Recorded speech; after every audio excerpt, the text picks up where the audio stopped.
Au numéro 10, Barbouchi. Au numéro 4, Moreau pour retard de jeu sur une 4 minutes. En fait, il y avait 3 minutes là où je tue moi, je tue toi. En tout cas, ça va l'air d'être bien plate en maudit sur le lac Brochet.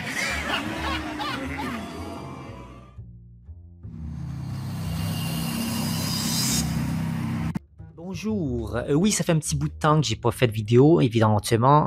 C'est au niveau des sondages, ils étaient tellement serrés et enfin quelqu'un est venu briser le vote. Donc n'oubliez pas, je l'insiste beaucoup, de voter sur les sondages dans la section communauté du groupe.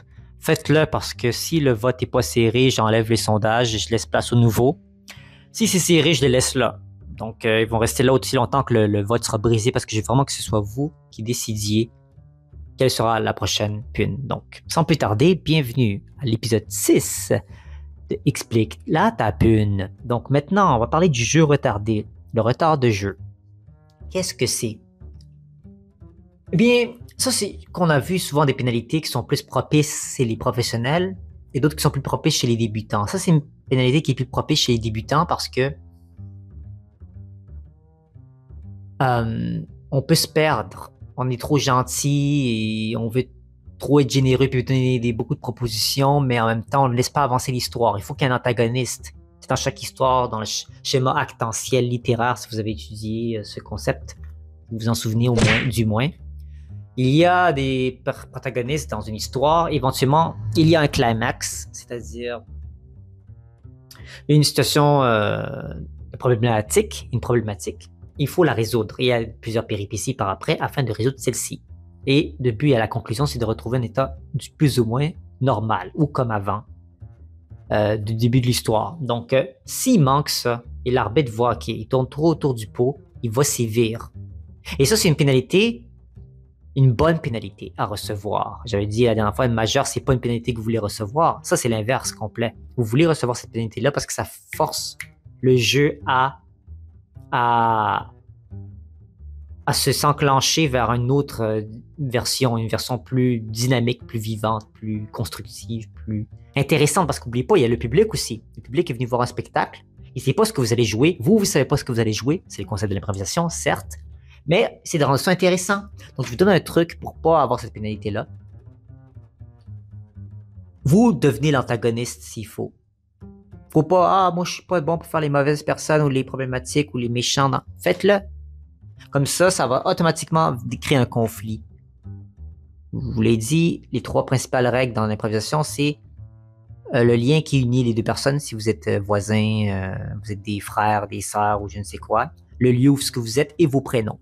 Une fois que c'est établi, après on peut établir le lien justement qui vous unit si c'est positif ou négatif. Mais il y a un conflit, surtout dans les petites improvisations, vous allez faire des petites improvisations et le jeu retardé peut très bien arriver. Mais aussi, les professeurs sont assez professionnels, à mon sens, de ce que j'ai eu, de ce que vous pouvez avoir dans vos cours d'improvisation. Ils vont vous ficeler là une situation tout de suite, fait que vous ne devrez pas logiquement avoir un retard de jeu. Mais ça peut arriver, surtout si vous allez avoir un match professionnel.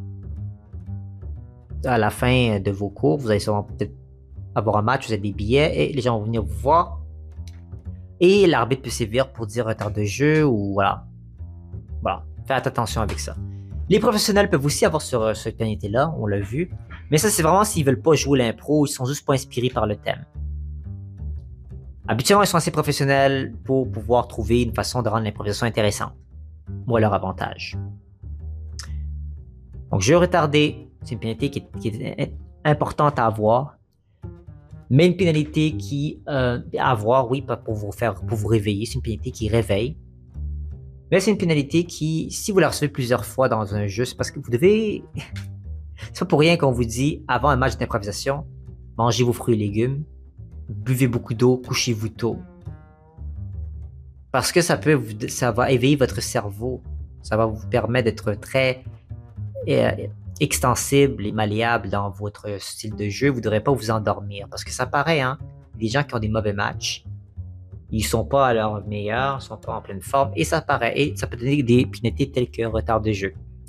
Donc voilà, encore constitué cette pénalité-là, j'espère que vous avez apprécié. Je ferai de nouveaux sondages, donc n'hésitez pas, allez-y dans la section communauté, c'est gratuit, c'est un buffet, voilà, servez-vous, votez autant que vous voulez, commentez si vous voulez, c'est gratuit. Donc voilà, j'ai hâte de voir la prochaine pénalité que vous voulez qu'on analyse. Et on se retrouve très bientôt, dès que le vote sera décisif, sur le prochain épisode de Explique la tapune. Merci à vous. Hein.